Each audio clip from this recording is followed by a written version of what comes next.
И ето ги обещаните 7 упражнения за справяне с болката в рамото и защо това е толкова чест проблем. Представете си рамото като истинско инженерно чудо. Сложна биомеханична структура, проектирана за максимална свобода. Но тъкмо тази висока подвижност го прави уязвимо. А възстановяването след травма или възпаление толкова продължително. Ключът към дълготрайното здраве на рамото е възстановяването на мускулния баланс около ставата, чрез прецизна, постепенна рехабилитация, за да върнем пълния и капацитет. Трябва да заздравим околните мускули и да я раздвижваме стъпка по стъпка по стъпка с много внимание към всеки детайл. Ето как може да го постигнем, започвайки с първото базово упражнение. Представете си, започваме с лека загрявка на рамената става, като за целта изгъваме леко ръцете в лактите и започваме леки въртеливи движения напред. 7, 8, 9, 10, 11, 12, може и малко повече. Внимателно след това започваме същите движения, само че назад в обратната посока. 8, 9, 10, 11, 12, за да загреем леко ставата, преди да пристъпиме към основните упражнения. Първо, след това взимаме една тояшка. Домашни условия, точилка. Хващаме точилката, тояшката, с двете ръце. И започваме да описваме кръгове напред. С тояшката прибираме до тялото, вдигаме горе-долу до нивото на челото, отново ръцете са напред и отново завъртаме. 2, 3, 4, 5 и така може 20, 25, 30 пъти да го направим. И след това започваме да въртиме наобратно, описваме същите кръгове, но наобратно. 20, 30, 35 до 40 пъти може да го направим бавно, не трябва да усещаме болка и дискомфорт в рамото. Второто упражнение отново е с тояшка. Хващаме тояшката горе-долу на широчината на раменете си. Ръцете не са много отворени отстрани, не са и много затворени, горе-долу на широчината на раменете.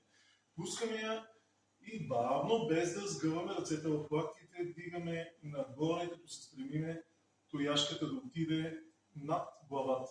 Пускаме бавно надолу и след това отново хубаво изтегляме нагоре и назад. Отново може да го направим 25, 30, 35 до 40 пъти. Не трябва да провокирате болка. Второто упражнение отново продължаваме с тояшката. Хващаме тояшката с едната ръка, слагаме на гърба. Хващаме с другата ръка тояшката и започваме с ръката, която е горе над главата, внимателно да изтегляме, като в ръката, която е в долната част на тояшката, в рамената става ще усетим напрежение. Изтегляме до началото на това усещане за напрежение, без да провокираме болка. Може да го направим 20, 23, 24 пъти. И след това сменяме ръцете. Хващаме тояшката, поставяме зад гърба, хващаме с другата ръка и правим същото още 22, 23, 24, 25 пъти. Тук ще усетите, че напрежението в едното рамо е по-малко, отколкото е напрежението в другото, което е съвсем нормално при болното рамо, това, което е засегнато. Не се нарича никога болно. Напрежението е доста по-голямо, но отново не трябва да провокираме болка. Третото продължаваме с следващото упражнение. Тояшката отново я поставяме на гърба и започваме. Двете ръце отново са горе-долу на широчината на раменете, дланите или малко по-широко. И стегаме тояшката внимателно нагоре отново, без да преминаваме границата на болката. Може да го направим 20, 25 до 30 пъти. Бавно, там където усетим напрежение, спираме, леко задържаме, отново пускаме тояшката надолу, отново изтегляме нагоре бавно и внимателно, пускаме надолу 25-30 пъти. Не е грешка, ако направим и 35-40 пъти. Стига да не провокираме болка.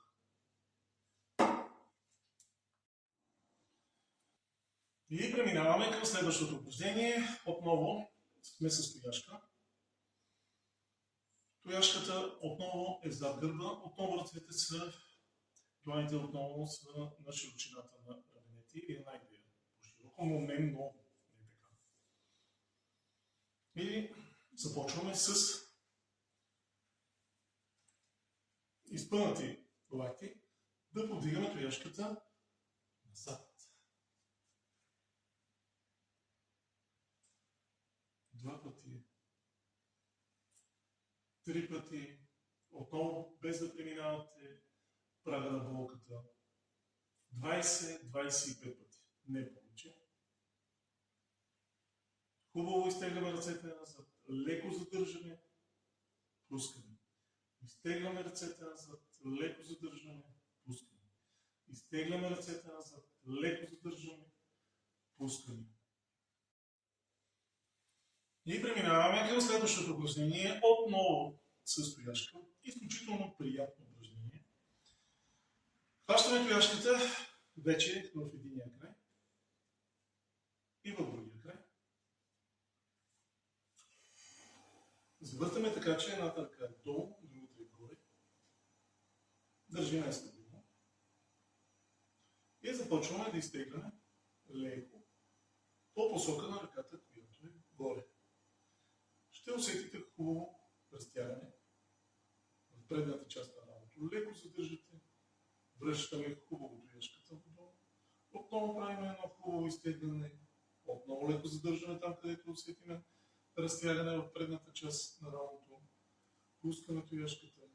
Отново изтегляме, леко задържаме, пускаме и така между 15 и 25 пъти. След това, другата ръка отива горе и започваме същото, като тояшката се пързави по тялото.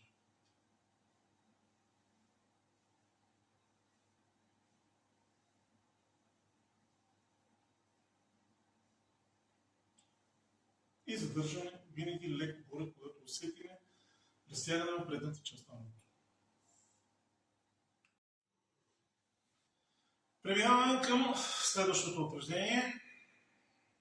Взимаме тояшката, хващаме леко по-широк хват от широчината на раменете. Поставяме я зад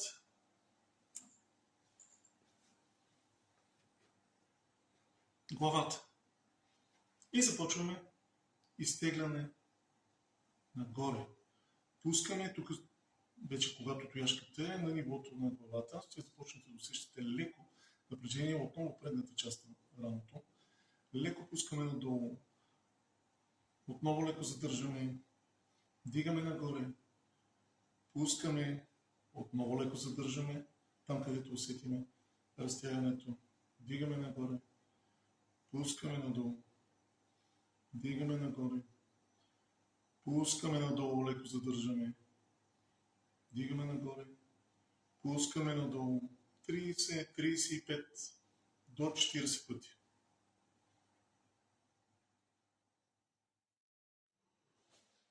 Следващото упражнение е изключително приятно, елементарно за изпълнение, но за сметка на това е едно от най-ефективните упражнения за справяне на болка в рамото.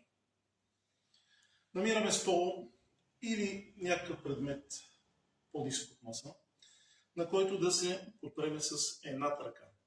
Навеждаме се напред, така че другата ръка свободно да виси във въздуха и започваме движения 40-50 пъти в едната посока. След това сменяме посоката на движение.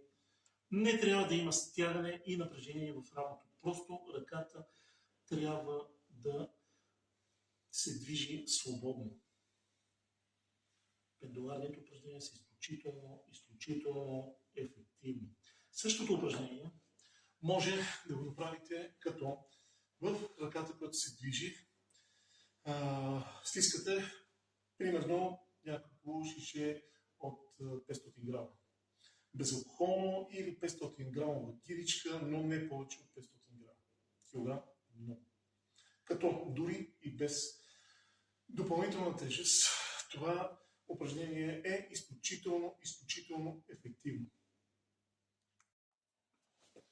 Ако това видео ви е помогнало дори малко, не го пазете само за себе си. Споделете го, за да достигне до хора, които точно сега търсят решение на своите болки и неразположения. Едно споделяне може да бъде полезно за някого повече, отколкото предполагате. Натиснете бутона "Харесва ми", ако цените подобно съдържание, и оставете коментар. С удоволствие ще прочета всяко мнение и ще отговоря на всеки въпрос. Благодаря ви, че бяхте с мен днес. Бъдете здрави и до следващото ни включване!